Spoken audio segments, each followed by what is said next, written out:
Muy bien. Vamos a continuar con este estudio acerca de la preexistencia y la esencia del Eterno. Comenzamos con una inquietud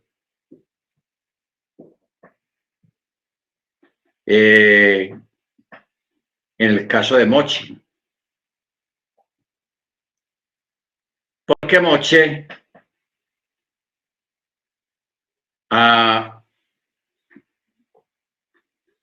mire cómo dice acá, en Éxodo 6, 2, 3. El Eterno le dice a Moche, yo soy Yahweh, y me aparecía a Abraham, y a Isaac, y a Jacob como el Todopoderoso. Mas por mi nombre Yahweh no me di a conocer a ellos.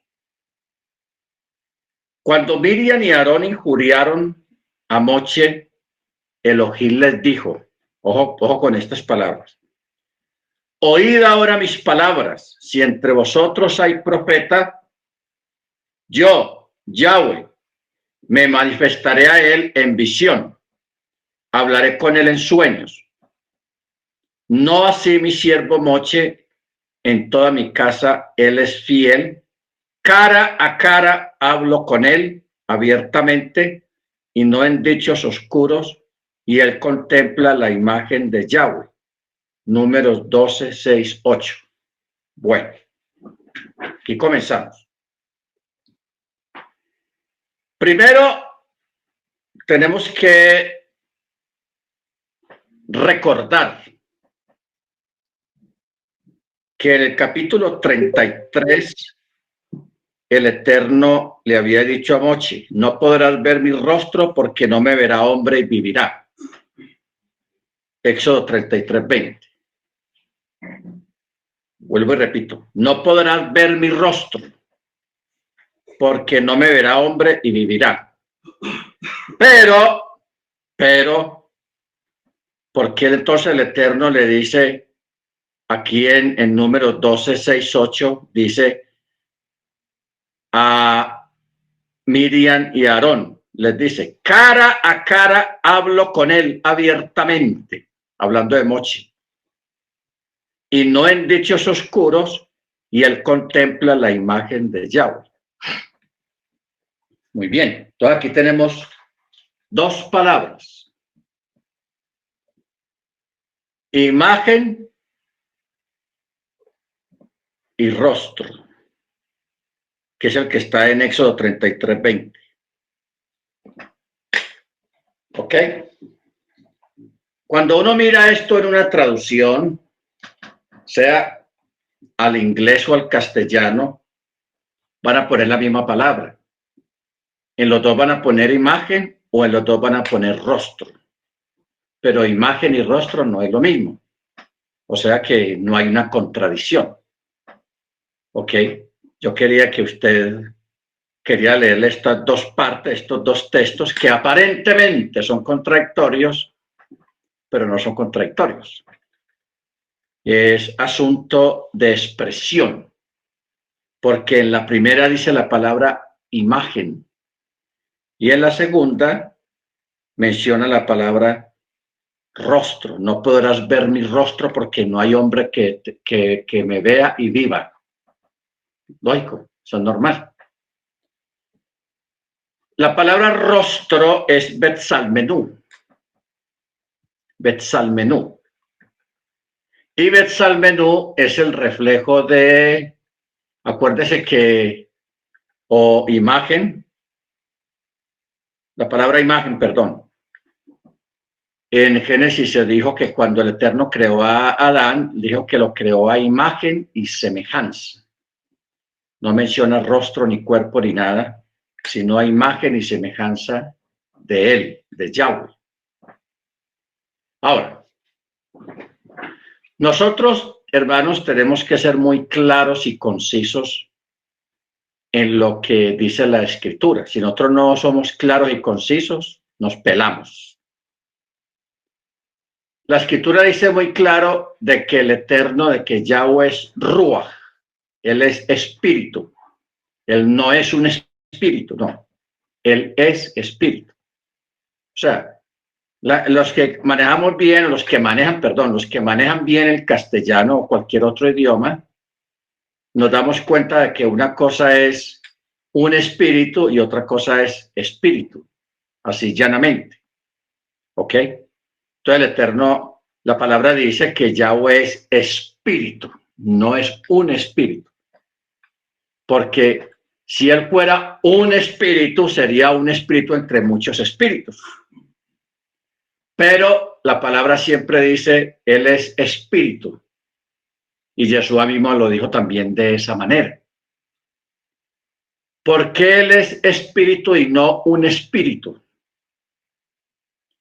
Porque la palabra espíritu se está hablando de algo, de una esencia completamente desconocida y única. Ojo con eso. Una esencia desconocida, invisible y única en su naturaleza. Si él fuera un espíritu, pues sería un espíritu entre muchos espíritus y realmente pues no sería gran cosa, pero él no es un espíritu, él es espíritu. Por eso es que la palabra, el Shema, hermanos, es tan importante y el Shema hay que saberlo deletrear y saberlo estudiar cada palabra que se expresa allí. Porque menciona la palabra Ejad, Shema Yisrael, Adonai Eloheinu, Adonai Ejad. La palabra Ejad es una palabra aproximada a nuestro entendimiento humano, no que sea definitiva o la palabra correcta para definir qué es una unidad y qué es ser único. Porque la palabra uno es Ahat en hebreo, Ahat. Pero aquí no está diciendo Ahat, sino Ejad. Y la palabra Ejad quiere decir que él es único en su naturaleza y que no hay otro, no existe otra entidad o otra naturaleza como lo es él. ¿Ok? Como cuando alguien, un botánico o un biólogo descubre algo, un animalito o una planta que no se da en otra parte y que es única y que no hay otra planta que se parezca, ni desciende de otra planta, ni es familiar de otra planta, sino que es una planta única. Entonces, esa planta única o es única en su especie y eso la hace especial. En el caso del Eterno es mucho más profundo, porque no es una planta entre muchas plantas, sino que el Eterno es único en su esencia y en su naturaleza. Lo separa completamente de las demás entidades que fueron creadas por él, que no son exactamente iguales a él. Acuerde que la palabra dice que el Eterno es el Padre de los espíritus. ¿Qué quiere decir el Padre de los espíritus? Porque él creó los espíritus. ¿Ok? O sea, él es la fuente de todo sistema de vida, visible o invisible.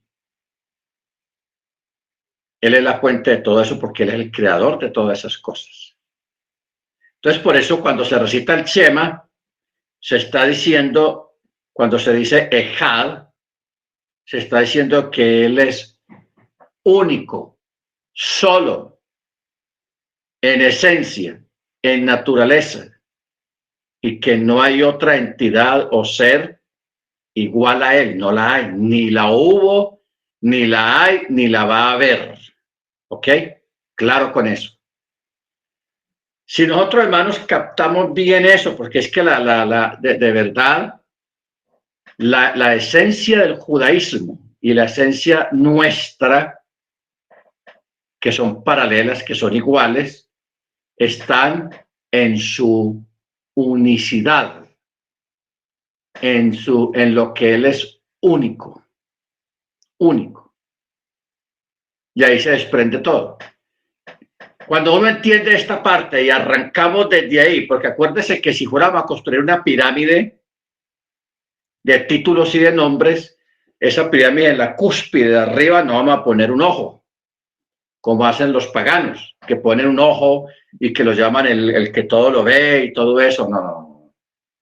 Arriba lo que hay es él y el Shema, hablando a nivel de revelación, de cosas reveladas en cuanto a su esencia, está el Shema.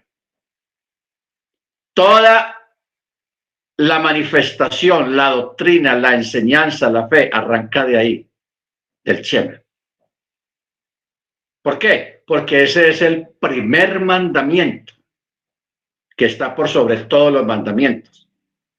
Y es una declaración, ni siquiera es positivo ni negativo. Ni siquiera es harás o no harás. No, ni positivo ni negativo. Mire usted el Eterno cómo es de tenaz para organizar las cosas y revelarlas a nosotros de una manera tan perfecta. Porque es que ahí encontramos la perfección de su manifestación y de la enseñanza y de la doctrina. Perfección. En la punta de esa cúspide, de esa pirámide, llamémoslo así, doctrinal o de enseñanza o de manifestación del Eterno, está el Shema. El Shema. Y el Shema, como no se puede hacer una figura ni un dibujo, solamente pondríamos el Shema allí. Y el Shema, como mandamiento, es una declaración, reconocimiento de que Él no es uno tanto, no es uno, no, Él es único, único. No podemos usar la palabra uno a nivel numeral, 1, 2, 3, 4, no, no se puede. No se puede. Él es, esa palabra ejad, más bien da a entender que Él es único en esencia y en naturaleza y en la creación. Único. ¿Ok? Baruch Hashem. Ahora, cuando el Eterno le dice a Miriam y a Aarón, cara a cara hablo con él, con Mochi, abiertamente, y no en dichos oscuros, y él contempla la imagen de Yahweh. ¿Qué significa que Moisés conocía a Elohim por su nombre Yahweh? ¿Y cuál es el significado de ver la apariencia de Yahweh? O sea, la imagen. ¿Pero qué imagen? Si él no tiene cuerpo, él es espíritu. ¿Ok? Entonces aquí ya no estamos hablando de cosas literales, ni tampoco espirituales, sino de cosas que van más allá de lo espiritual. ¿Ok? Ojo con esto. Estamos hablando de cosas que van más allá de lo material y de lo espiritual. ¿Ok? Ahora, cuando dice ver la apariencia o la imagen, podemos decir que Moisés en realidad él no vio ninguna apariencia literal con los ojos, sino que fue como una especie de visión interna dentro del mismo Ruach HaKodesh. ¿Ok? Ahora, por ejemplo, Jacob fue otro que vio el rostro de Elohim cuando junto al vado de Yabok luchó con el ángel de la presencia o el ángel de los rostros en Peniel y dijo, vi a Elohim cara a cara y fue librada mi alma. Génesis 32:30, Isaías 63:9. Vamos a mirar este texto de Isaías 63.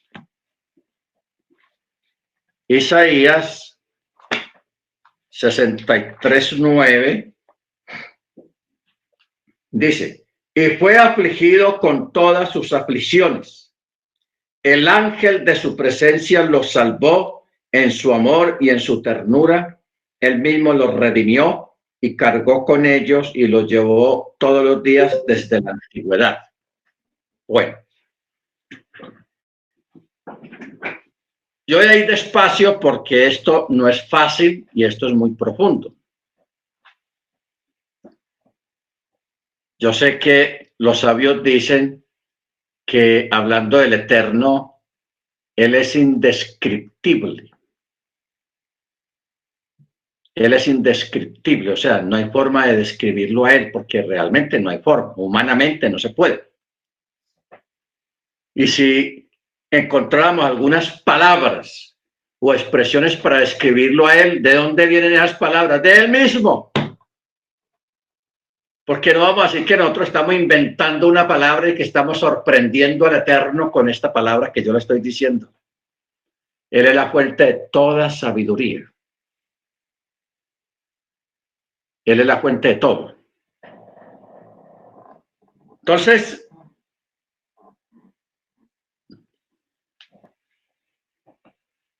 cuando nos preguntamos cómo es posible que Moisés hubiera podido en realidad ver a Elohim en su imagen,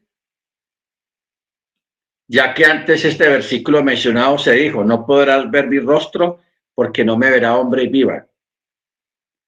Entonces, ¿será que lo que significa ver la apariencia de Yahweh es que Moshe llegó a entender algo acerca del ser interno, llamémoslo así, del ser interno de Yahweh? O sea, aquí estamos hablando de esencia. Esencia. ¿Cómo nosotros siendo materia, podemos describir o palpar o ver o sentir lo que es un ser interno del Eterno? Ahí es cuando entramos, hermanos, en un mundo espiritual muy profundo, donde realmente hay carencia de imágenes. Porque nunca olvidemos, hermanos, Él no tiene imagen, ni es una imagen. No es que Él esté escondido por allá en algún lugar para que no lo vean, no. Él no es imagen, no tiene imagen. Es una esencia completamente desconocida para nosotros, especialmente en nuestro mundo literal y material del cual nosotros formamos parte, porque nosotros formamos parte de un mundo material muy diferente a su esencia. Entonces, aquí estamos hablando de una experiencia, de tener una experiencia espiritual carente de imágenes, solamente donde está presente lo que se siente y de pronto una luz que nos puede inundar internamente, no una luz literal, una luz interna. Porque hay dos luces. Acuérdese que Juan, en el Evangelio de Juan 1, él habla de una luz. Es que allá es donde tenemos que llegar. Entender esas palabras, porque nosotros llevamos decenas de años leyendo ese capítulo y realmente nunca nadie nos ha explicado qué es lo que quiere decir ese capítulo.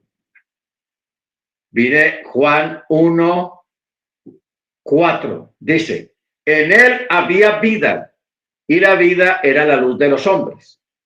La luz resplandece en las tinieblas y las tinieblas no prevalecieron contra ella. Y hubo un hombre enviado de Elohim de nombre Johanán. Este vino como testigo para que diera testimonio de la luz, a fin de que todos creyeran por él. No era él la luz, o sea, Juan, sino para que diera testimonio de la luz verdadera que alumbra a todo hombre al venir al mundo. Él estaba en el mundo y el mundo fue hecho por él, pero el mundo no lo conoció. A lo suyo vino y los suyos no lo recibieron. O sea, yo a veces me pongo a analizar, hermanos, la gente, el judaísmo del primer siglo, que tuvieron el privilegio de tener entre ellos al creador de los cielos y de la tierra, al que hizo todo. Lo tuvieron ahí y no se dejaron iluminar. Estaban tan cegados, estaban tan apartados de la esencia de la Torá que ellos no fueron capaces de distinguirlo. Tuvieron al creador de los cielos y de la tierra, el autor y consumador de la fe. Tuvieron, en fin, algo tan grande en medio de ellos y no lo distinguieron. Eso es increíble, hermanos, increíble. Quiera Eterno que nosotros no caigamos en un error de esos, todo por dejarnos llevar por enseñanzas, por doctrinas, por midrases, por alajás y por pensamientos que desvían el corazón del hombre de la presencia y de la esencia del Eterno. O sea, ellos tenían Torá y tenían todo, pero la interpretación de la Torá se había desviado completamente de la verdadera interpretación y de la verdadera esencia. Por eso nosotros ahora que tenemos la revelación del Ruach y el Brit Hadashah, el nuevo pacto, debemos de escrutar, de investigar internamente a través de estas palabras sueltas que hay en la Escritura. Un texto aquí, otro allá y otro allá, y poder reunir todo eso y luego con la poca o mucha sabiduría que el Eterno nos haya dado, empezar a crear, a descubrir por el Ruach, por el Espíritu, la esencia de Él y el propósito de Él en nosotros. ¿Ok? O sea, mire esta palabra. ¿Será que ver la apariencia de Yahweh es que Moche llegó a entender algo acerca del ser interno?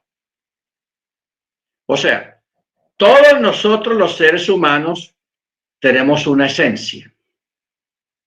Una esencia. Esa esencia, llamémosla una energía, llamémosla una... O sea, lo que usted es como ser humano, como persona, como creyente, como padre, como hijo, como hija. O sea, esa cosa interna que emana de nosotros. Que cuando usted tiene misericordia de alguien o de algo, de un animalito que está herido, de alguien que tiene una necesidad muy grande, muy tenaz, usted tiene misericordia, eso es esencia. Una esencia. Que cuando usted está en medio de personas, usted irradia, de usted sale como una gracia, como algo que no sabemos explicar, que hace que usted le caiga bien a la gente, que usted tiene gracia ante las personas. Estamos hablando de esa esencia, que no la podemos cuadrar, porque eso es incuadrable, eso es algo natural que emana de nosotros. ¿Ok? Que emana de nosotros. Entonces esa esencia, hablándolo ya más internamente, tiene una raíz, tiene un lugar, un macón dentro de su ser.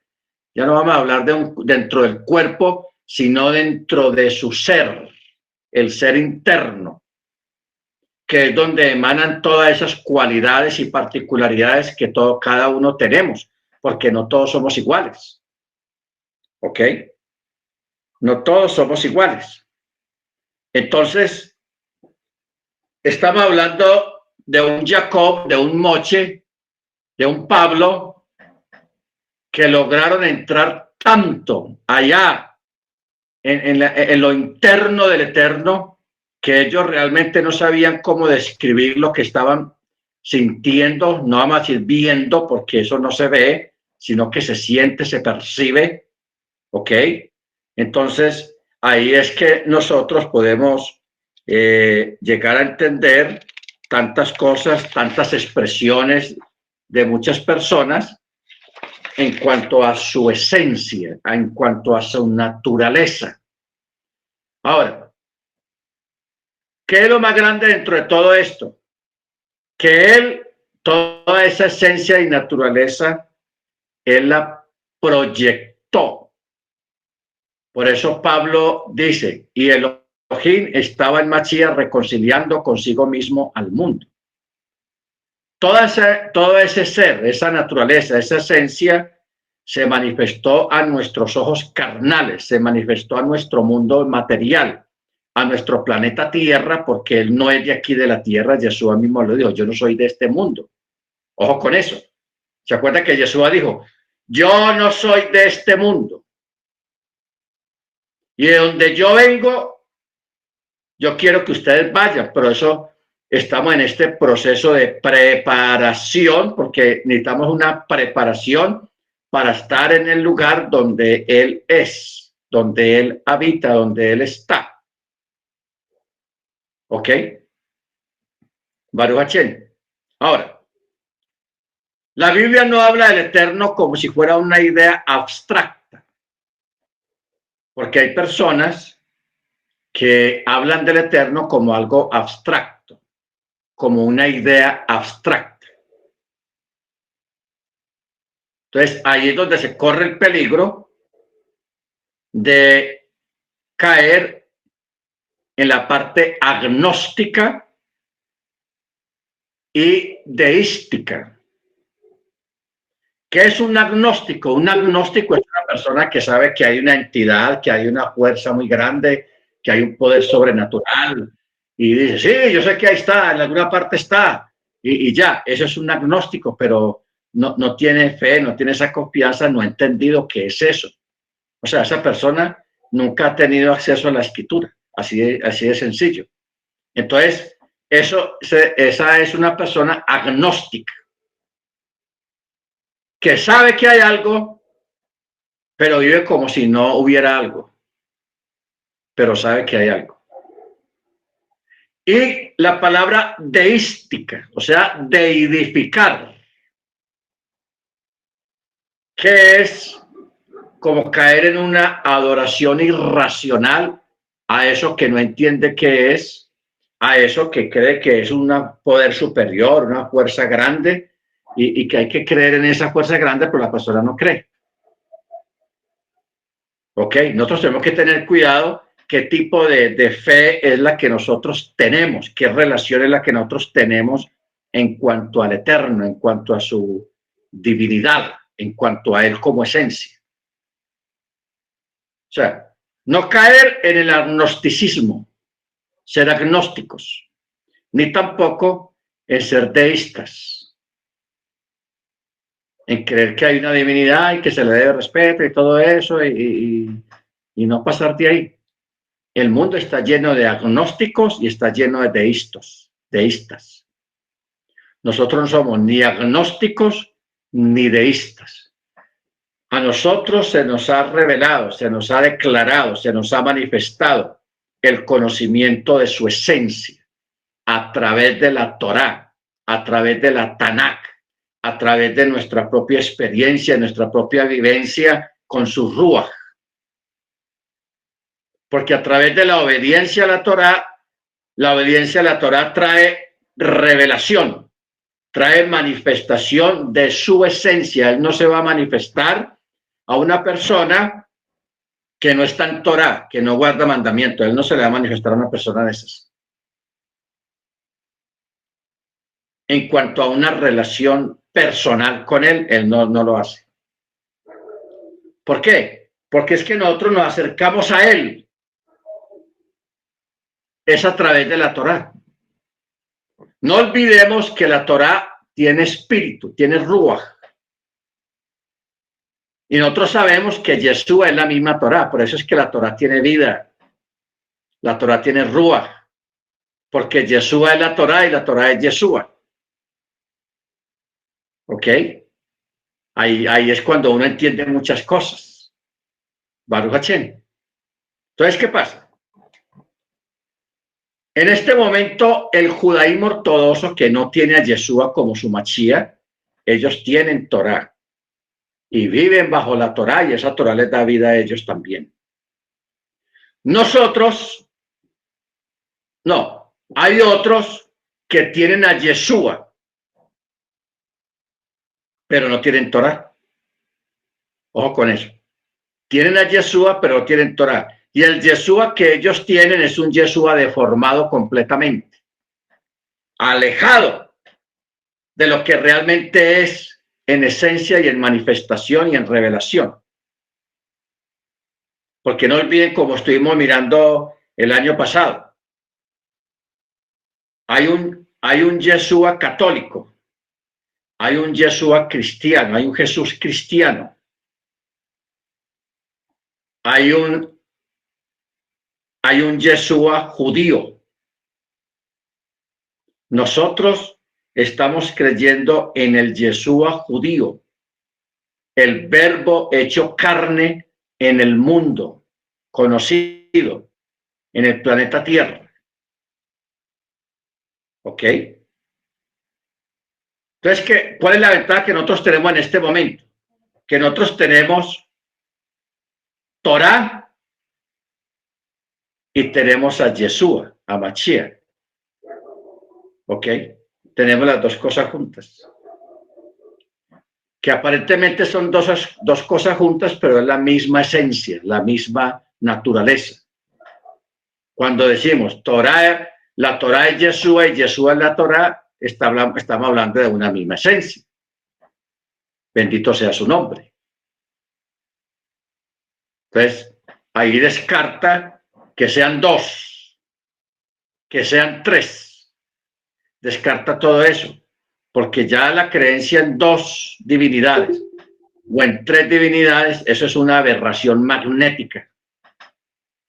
Eso es algo fuera de control, que no tiene un asidero escritural realmente sólido por no entender lo que estamos hablando en este momento. ¿Ok? Baruch Hashem. Baruch Hashem. Por ejemplo,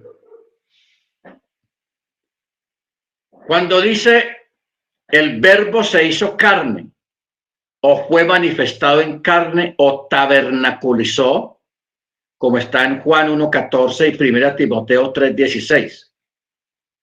El Eterno hizo al hombre, aun cuando los escritos judíos más antiguos implican un origen divino al hablar del Mesías, esta encarnación es el que el Mesías se haya hecho hombre, o sea, se haya manifestado como un hombre. ¿Ok? Ahora, no podríamos nosotros, ni el judaísmo tampoco, concebir a Elohim como un ser material. No obstante, se ha revelado a sí mismo en una forma que la persona material puede entender. Ojo con esto. El Eterno se ha manifestado de una forma que el ser humano material pueda entender. ¿Ok? O sea, la fe de Moche no era una creencia general en un creador todopoderoso. ¿En qué pues radica la diferencia entre la fe de los patriarcas y la fe de Moche? Ojo con esto. ¿En qué pues radica la diferencia entre la fe de los patriarcas y la fe de Moche? Un escrito rabínico dice que los patriarcas conocían únicamente al Elohim de los cielos, pero Elohim no les reveló a ellos la palabra, la memra de Yahweh. ¿Ok? La palabra. Por eso dice, mi nombre Yahweh no lo revelé a ellos por medio de mi Ruach HaKodesh. Los patriarcas tuvieron una relación con el Eterno un poco diferente a la que Moche tuvo con el Eterno.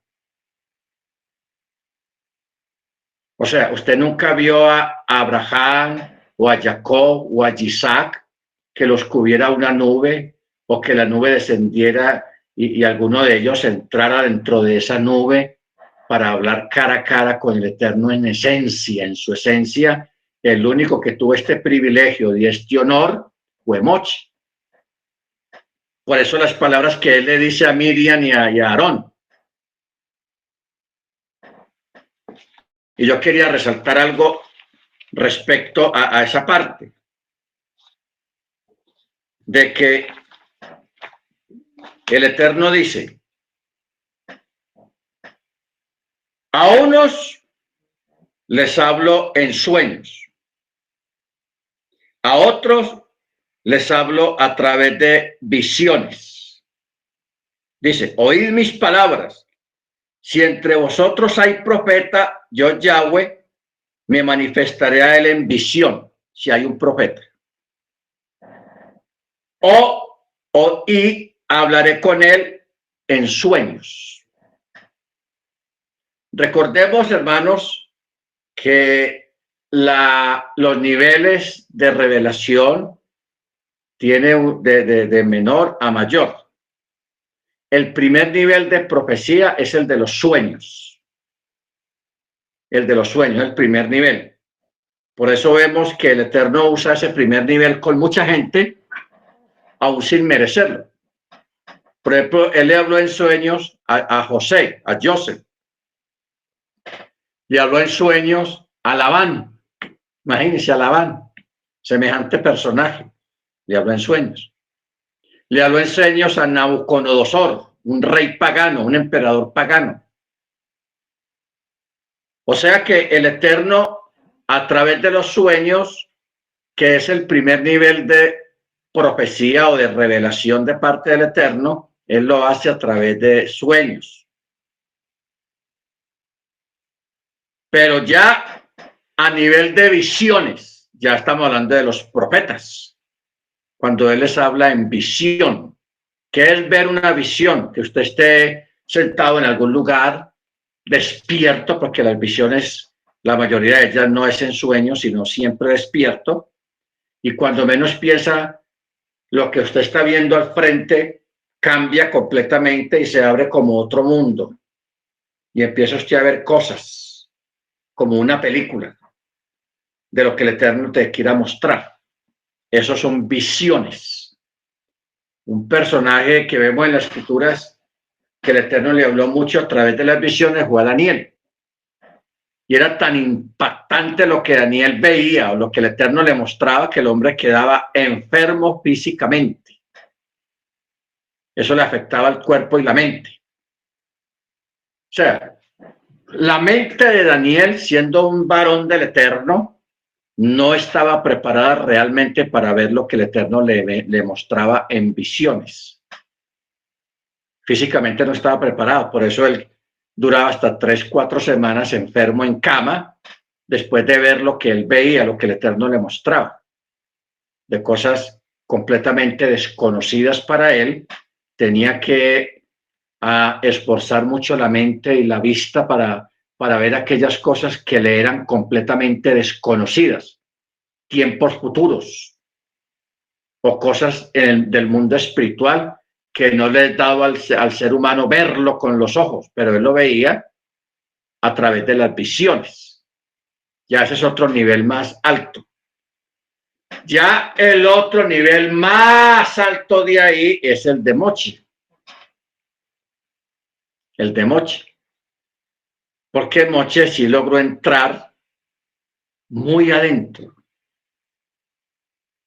dentro de la presencia de Hashem. El Eterno preparó su cuerpo, preparó su mente para que lo que él viera o lo que él viviera o lo que él experimentara físicamente, mentalmente o espiritualmente no lo destruyera, no lo matara. Porque acuerde lo que dice el texto, no hay hombre que te vea y viva. ¿Ok? Entonces Moche y Pablo fueron dos personajes que alcanzaron un grado muy elevado de visión, de cercanía con la esencia del mismo Eterno. Amén.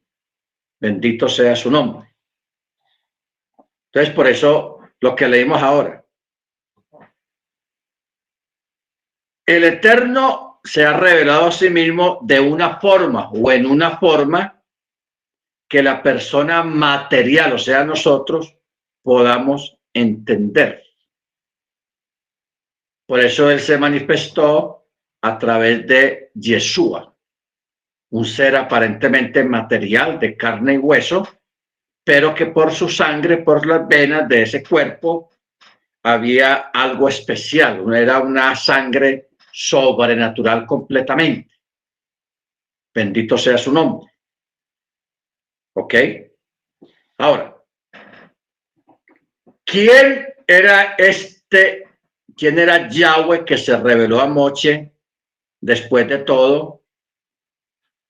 Abraham edificó un altar a Yahweh, pero le fue reservado a Moche el nombre. Y fue su explicación desde la zarza que ardía. Éxodo 3:14.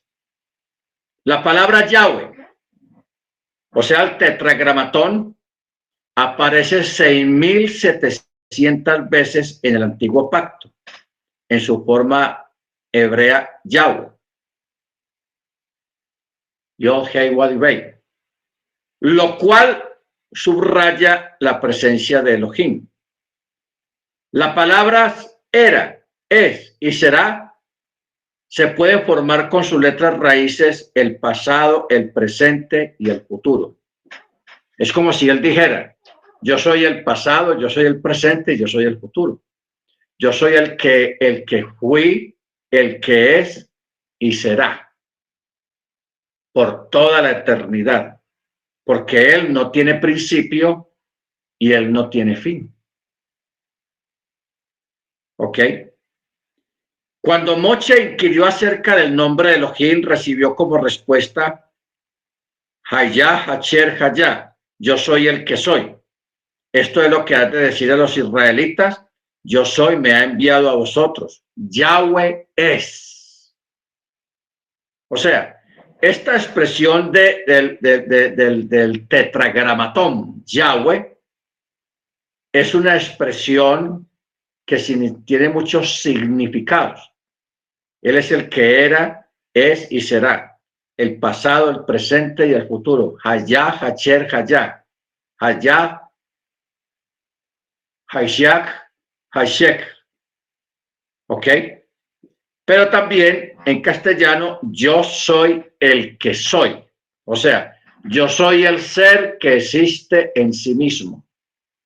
Eso también quiere decir, yo soy el que soy. Yo soy el ser que existe en sí mismo. ¿Qué quiere decir que existe en sí mismo? Que él no tiene otra causa que él mismo. Que él no es producto de una creación. Que él no es producto de una explosión de alguna materia y que de ahí apareció él. No. Yo soy el ser que existe siempre. ¿Ok? Bendito su nombre. Entonces, con razón hay un Midrash que ve aquí una referencia al Mesías, cuando dijo, yo, o sea, Anoji, estaré contigo y esto te será por señal, Anoji. Porque con un Anoji entró a Egipto, como se lee, yo Anoji iré contigo a Egipto y con un Anoji os guiaré de nuevo de allí, Génesis 6:4. También simbólico de la postrera redención, como se dice, yo Anoji os sanaré y en los tiempos mesiánicos os salvaré. Y el nombre del Mesías en Isaías 7:14.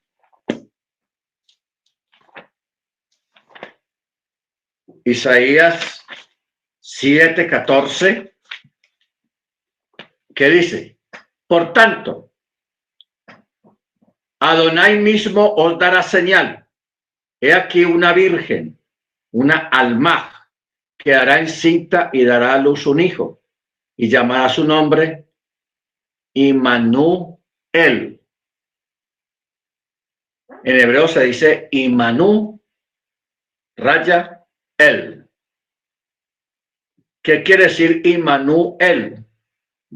Quiere decir Elohim es con nosotros. Eso es lo que quiere decir Immanuel. Elohim es con nosotros, o como se dice en Reina Valera, Dios es con nosotros. ¿Ok? Dios es con nosotros. Immanuel, que no es un nombre tampoco, sino una expresión referente a su divinidad. Bendito su nombre. Ahora, la idea del Mesías se infiere aquí basado en un texto que está en Jeremías, capítulo 23. Jeremías 23, 6. Dice, y en sus días será salvo Yehudá, e Israel habitará confiado y se apellidará. Ojo con esto. El apellido de Israel será Yahweh Sirkenú. Yahweh Sirkenú. ¿Ok? Que Yahweh Sirkenú quiere decir justicia nuestra. Pero ustedes saben que la palabra justicia quiere decir salvación, o sea, nuestra salvación. Yahweh Sirkenú quiere decir Yahweh nuestra salvación, o nuestra salvación Yahweh. Tenaz. Bendito su nombre. Esta palabra también está en Isaías 33, 16. 33, 16, que dice, en aquellos días Yehudá será salvo y Jerusalén habitará segura y será llamada Yahweh Sirkenú, la misma expresión. Yahweh Sirkenú. Muy bien.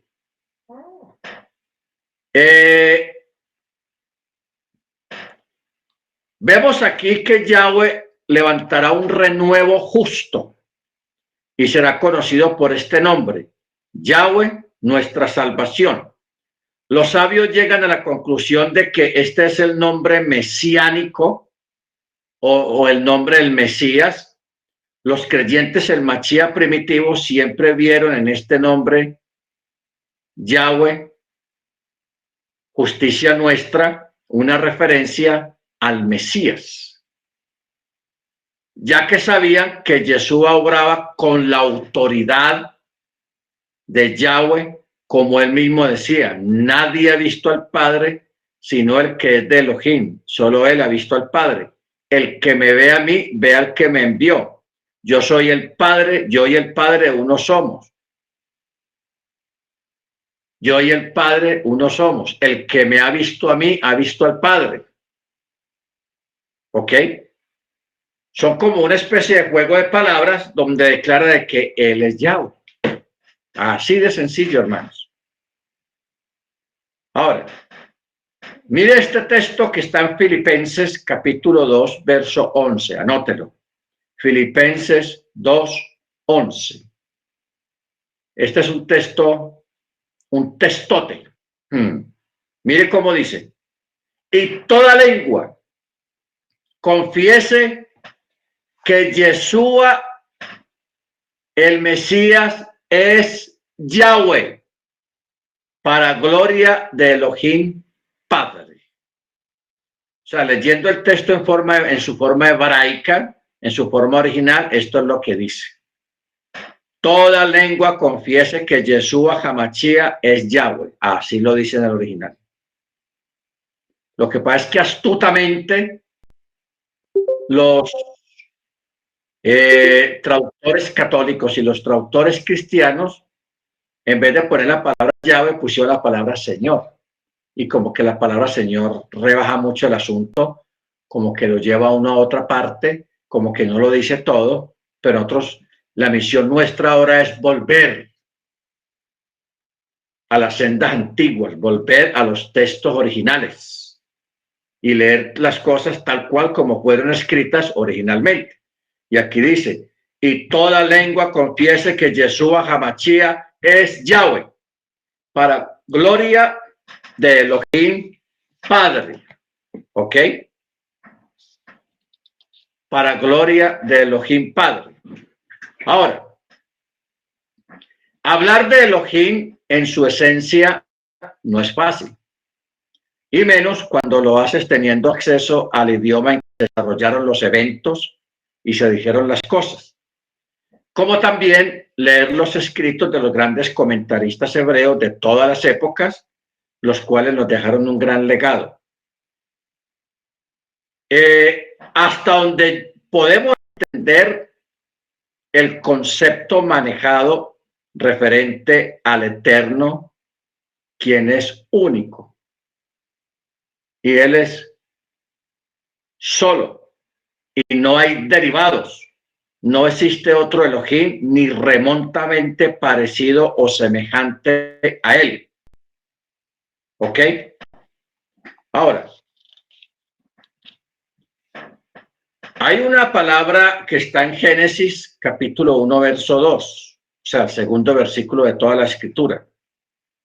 En español dice, y cuando la tierra era confusión y vacío, con oscuridad sobre la superficie del abismo, el aliento de Yahweh planeaba sobre la superficie de las aguas. En otros textos dice incubaba sobre la superficie de las aguas. Bejares tohu bebohu, bejachech al penei tehom, berruach Elohim, meragafet al penei hamaim o hamayim. O sea, meragafet es una palabra un poco curiosa en hebreo, meragafet, que quiere decir planeaba o incubaba, o sea, estaba en un proceso de creación. Vamos a tener un momento acá, hermanos. Ustedes recuerdan que en la naturaleza hay algunos animales que tienen la propiedad de sacar enfermedades del cuerpo sin romper, sin hacer suturas, ni cirugía, ni cortes. ¿Ok? Por ejemplo, el animal ese, no recuerdo el nombre, creo que es la sanguijuela, no recuerdo, que se le pega a uno en la piel y empieza a extraer la sangre sin romper el cuerpo. O sea, si cuando se arranca el animal, usted no ve un corte o alguna cosa, no, lo saca por los poros, saca la sangre por los poros. ¿Cómo hace el animal para sacar la sangre de esa manera sin hacer un corte? Porque normalmente tiene que ser a través de un corte. Como también las palomas, que tienen la facultad de extraer una enfermedad que da aquí en el estómago, no recuerdo el nombre de la enfermedad, siempre no he sido capaz de pronunciar esa enfermedad, pero bueno. Pero la paloma saca la enfermedad, la saca, y la enfermedad mata a la paloma. Entonces, si la enfermedad está muy avanzada en la persona, hay que ponerle varias palomas, 5, 6, 7, 8 palomas. Pero lo peculiar de esto es que la paloma la ponen encima donde está la enfermedad un rato y la paloma absorbe de una forma sobrenatural la enfermedad que tiene la persona y se la quita. Deja a la persona completamente sin esa enfermedad. Bueno, ¿cómo hace una gallina que está empollando huevos? ¿O cuál es el proceso que funciona que cuando la gallina se sienta sobre los huevos, se posa sobre los huevos, en esos huevos comienza a haber una transformación de un polluelo que empieza a formarse dentro de ese huevo? Por el solo efecto de que la gallina esté ahí. O sea, tiene que haber una fuerza, en este caso, no es de afuera hacia el animal, sino del animal hacia afuera, en el caso de una gallina. Por eso es que esta palabra meragefet está hablando de esa peculiaridad. En el caso del Eterno, cuando dice que Él estaba sobre la superficie de las aguas, y a medida que el Ruach estaba sobre la superficie de las aguas, en las aguas estaban pasando cosas. Se estaban creando, se estaban formando, se estaban gestando cosas, porque ese fue el principio de la creación, la vida. ¿Ok? La palabra Ruach tiene varias acepciones como viento, aire, soplo. Por extensión, tanto en hebreo como en castellano y en otras lenguas más, se utiliza para significar espíritu, ya que el espíritu es inmaterial. Y en un sentido figurado, es una fuerza intangible que actúa como el aire y el soplo. O sea, la palabra ruach o la palabra espíritu, tal como la entendemos nosotros, realmente no vierte el verdadero significado cuando se habla del Eterno en cuanto a su esencia y a su manifestación. Entonces se creó esta palabra Ruach para nosotros. Ojo con esto. El Eterno allá en su esencia, en su naturaleza, Él debe tener una palabra muy diferente, que de pronto no sea una palabra desconocida para nosotros, para nuestro idioma, y que quizás sea una palabra que nosotros no entenderíamos, nos confundiríamos más bien. Entonces, Él estableció la palabra ruach, o sea, viento, soplo o aire, para nuestra comprensión humana, para nuestra propia comprensión humana se creó esa palabra, pero el Eterno no es un viento, el Eterno no es aire, el Eterno no es soplo. Esa palabra ruach o viento o espíritu se creó para nuestro propio entendimiento humano. Pero Él debe tener una otra expresión muy diferente de sí mismo. ¿Ok? ¿De qué manera lo vertió? Yo soy el que soy, yo soy el que era, el que es y será, allá, hacher, hayá, en fin, esa cantidad de expresiones como para que nosotros entendamos un poco qué es lo que Él nos quiere decir. Pero no que sea exactamente lo que Él es. ¿Ok? No que sea exactamente lo que Él es. Bendito sea su nombre. Ok. Por ejemplo, el Targum dice que la palabra meragefet significaría moverse por encima de las aguas sin tocarlas. El Targum también dice, lo traduce como soplar, soplaban. Pero no que hubiera un soplo, sino que mientras el Ruach estaba ahí, las cosas abajo en las aguas empezaron a convulsionarse y a formarse en cosas que formarían parte o forman parte de la creación. ¿Ok? Ahora, lo que tenemos que hacer nosotros ahora es pensar en la forma de cómo nosotros concebimos al Eterno intelectualmente. Ya este es otro punto. ¿Cómo lo concebimos a Él en forma intelectual? Teniendo en cuenta que Él es inconcebible y de que Él habita en la luz inaccesible.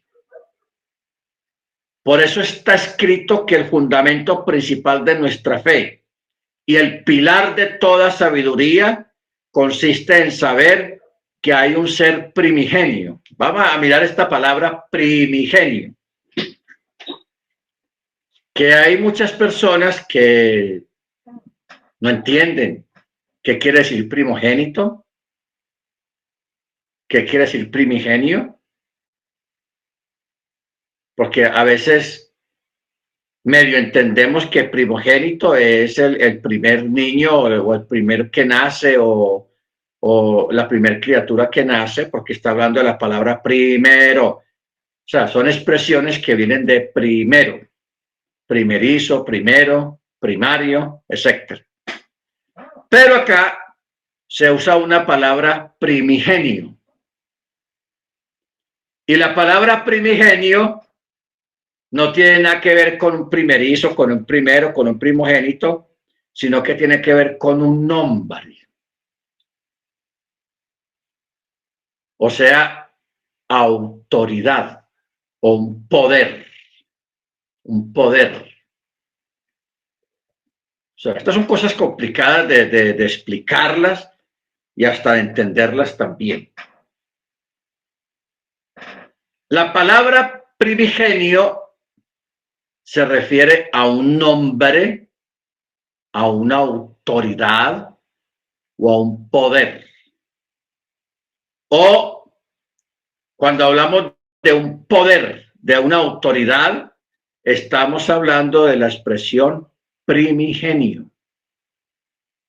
Por eso es que usted ve o sabemos y estamos acostumbrados a decir, hay poder en el nombre de Yeshua.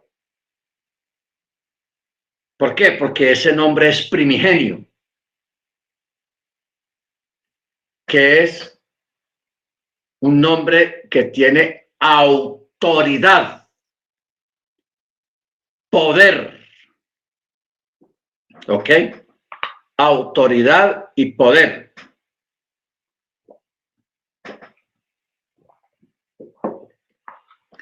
¿Cuál es el problema nuestro?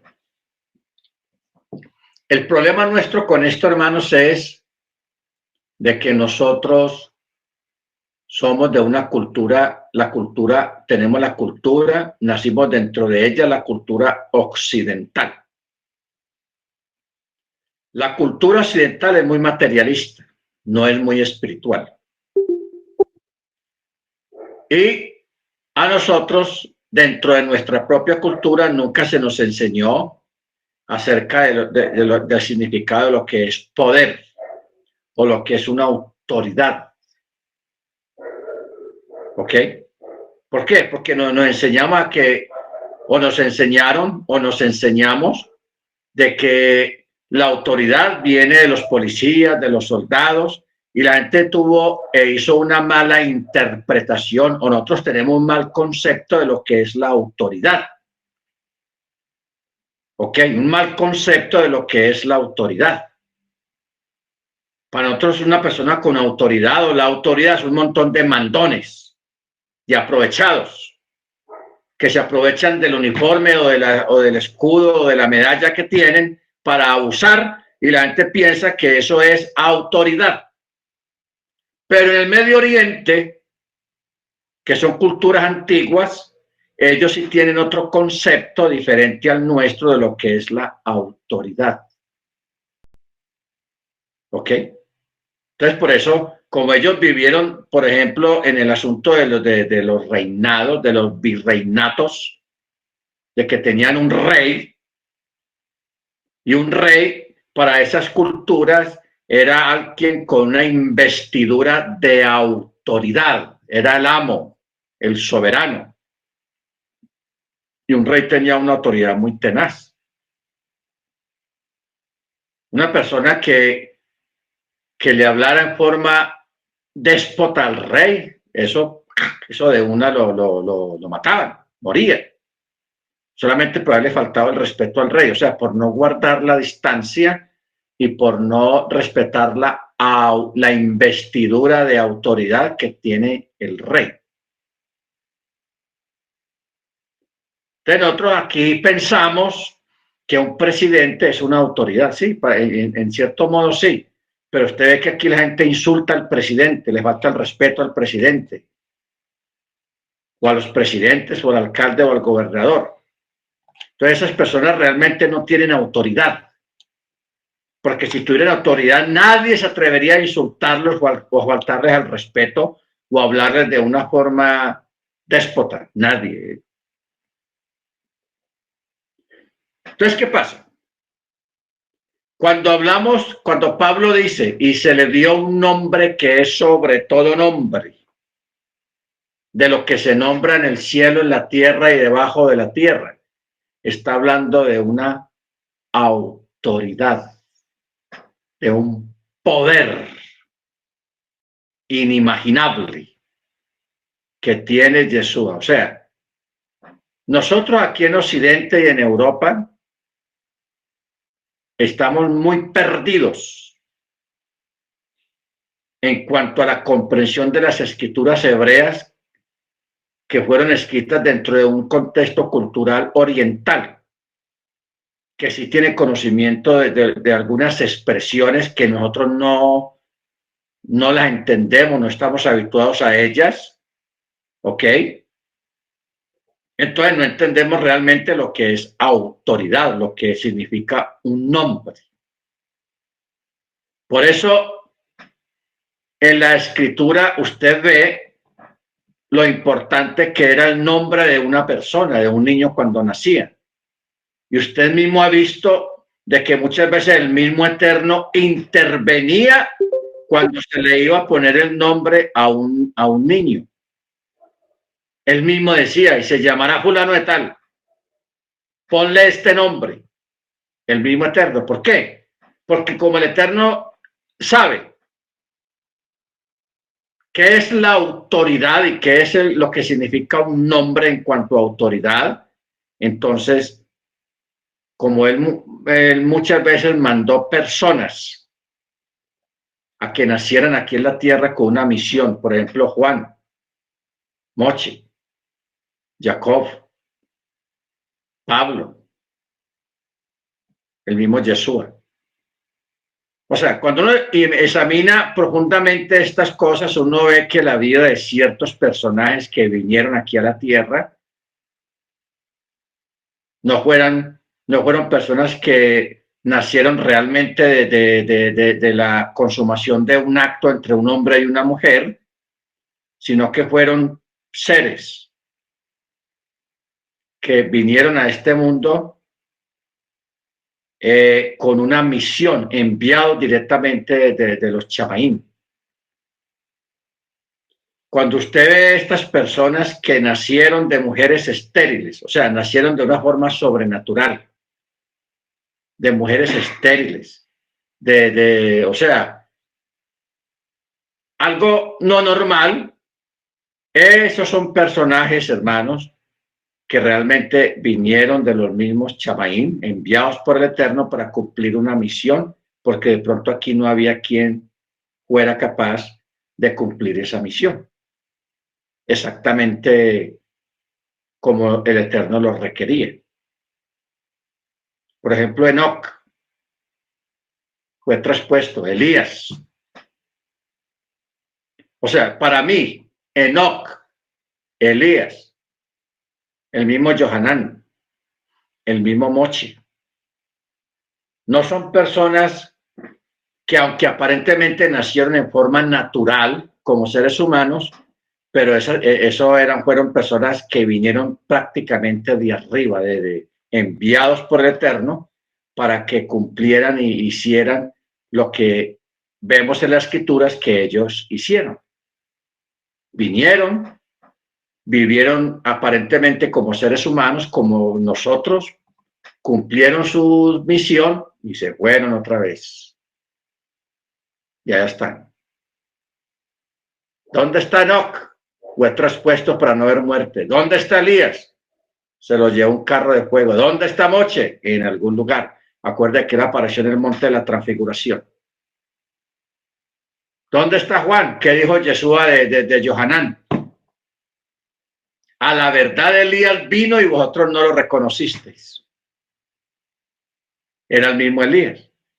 O sea, un personaje que nosotros podemos decir que vino 2 veces aquí a la planeta Tierra, enviado directamente al cielo, Elías. Vino 2 veces. Una con el nombre de Elías. Se fue. ¿Qué dijo el Eterno? Elías, hay que volver. vino, nació de Elizabeth, de un par de ancianitos, de forma sobrenatural, tomó forma humana de carne y creció como un niño y creció como todos crecemos aquí en la tierra, pero internamente había algo diferente a nosotros en ellos. ¿Ok? Juan vino, vivió sus 30 años, más o menos 32, 33 años, no, 32 años más o menos, y cuando ya él hizo lo que tenía que hacer, no es que se lo haya llevado, como fue en la carroza que vino por Elías. Se fue de otra manera, a ese cuerpo le cortaron la cabeza y se fue. Y en el futuro, ese Elías va a volver. Él va a volver, porque está profetizado y está escrito. Por eso, dentro del judaísmo, que sí sabe un poco más de eso, usted ve que en la fiesta de Pesach hay una silla que es la silla de Elías, vacía, lógico. Y usted sabe que en una sinagoga judía ortodoxa, allá en el púlpito hay 3 sillas. Y hay una silla que no se sienta nadie, que esa es la silla de Elías, la otra es la silla de Moisés, ¿ok? Y la otra es la silla del Hasán. O sea, el Hasán es el que dirige el servicio del Shabbat.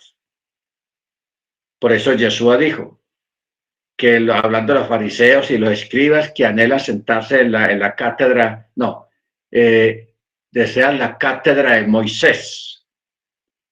Entonces uno piensa que está hablando de un estudio o de alguna licenciatura de estudio. No, la palabra cátedra quiere decir silla. Quiere decir silla en las traducciones. ¿Por qué? Por lo que estamos hablando. En el púlpito hay 3 sillas en el judaísmo. Una, la del Hasán, el que dirige y el cantor del servicio. La otra es la de Mochi, la silla de Moisés, que en esa silla es donde se sienta el que va a dar la enseñanza en ese Shabbat. Se llama la silla de Mochi.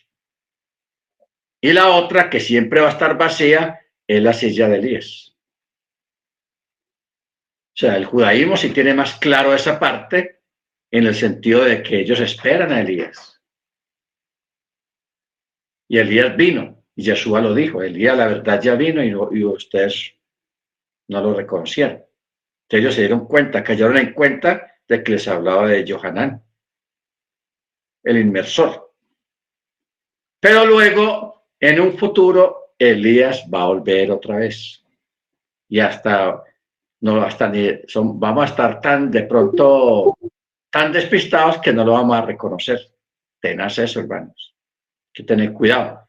No nos vaya a pasar lo mismo que les pasó a los del primer siglo, que no reconocieron a Jesús, a Johanán. ¿Quién era realmente Johanán? Era Elías.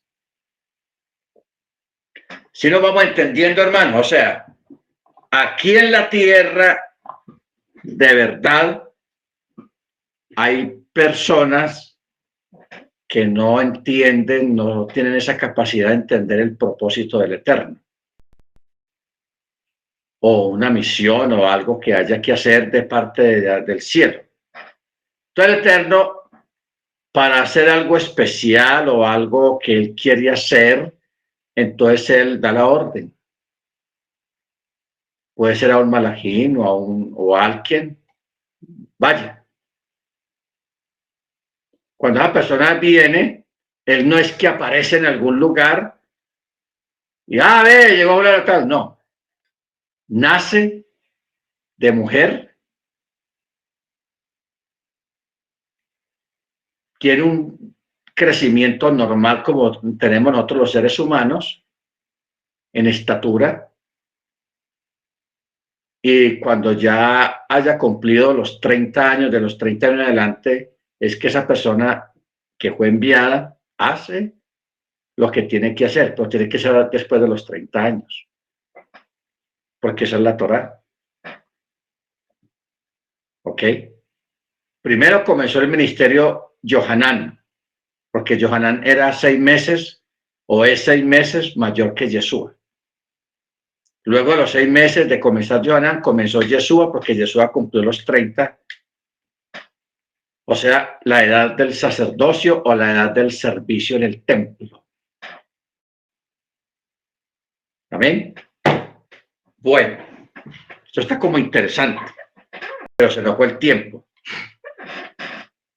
El miércoles, mediante el cielo, vamos a seguir con esto porque me parece interesante todos estos tópicos que de pronto usted no los había oído antes, pero así es y así funcionan las cosas del Eterno.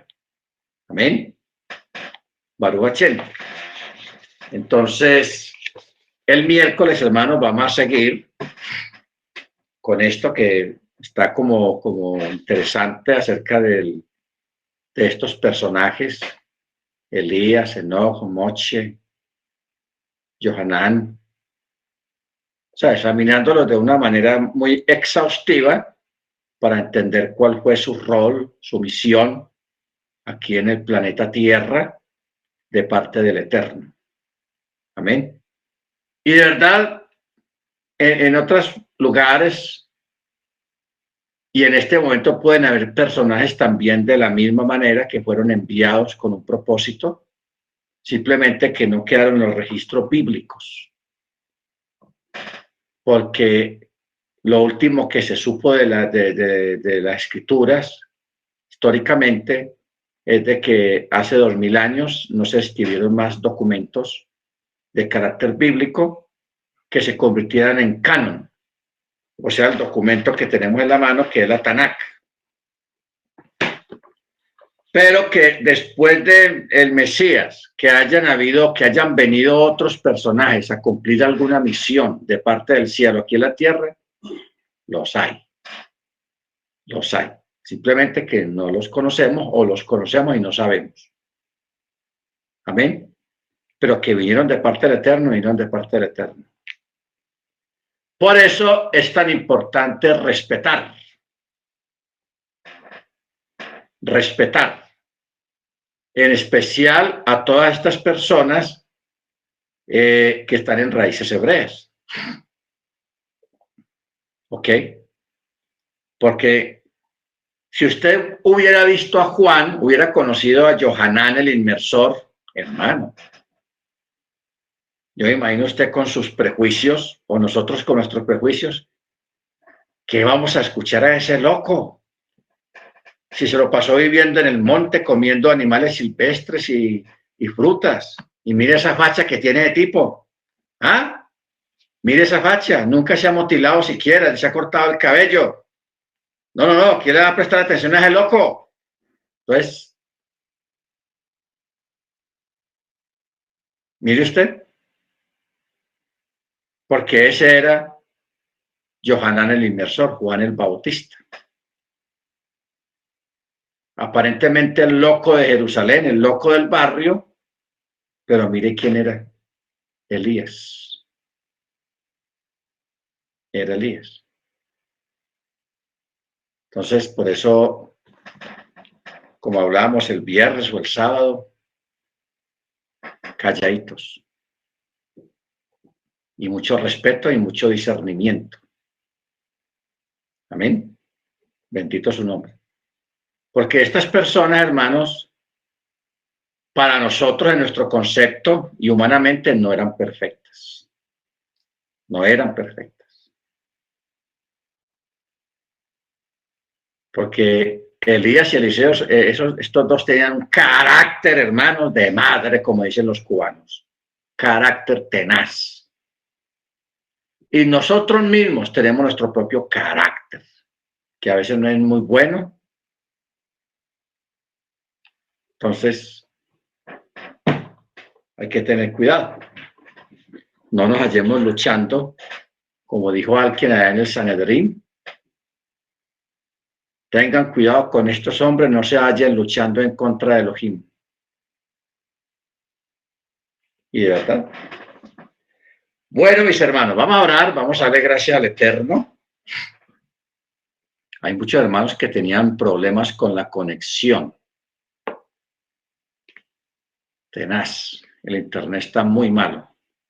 Sí. Un saludo a la hermana Esparza. Amén. A todos, a la hermana Grace, la hermana Miriam, la hermana Senia, el hermano Álvaro, la hermana Ruby, la hermana Niurka, la hermana Ángela, la hermana Beatriz, la hermana Trini, el milagro que camina. Estamos orando por ustedes, hermana Trini, que el Eterno les ayude y les fortalezca. Hermana Grace. Gracias, maestro. Muchas Amén. Gracias. Que Dios les bendiga Amén. a todos. Amén. Baruch Hashem. Bendito su nombre. Muy bien, vamos a pedirle en este momento a la hermana Niurka. Hermana Niurka, ¿estás por ahí? Hermana Niurka. Sí, aquí estoy. Lo único que la conexión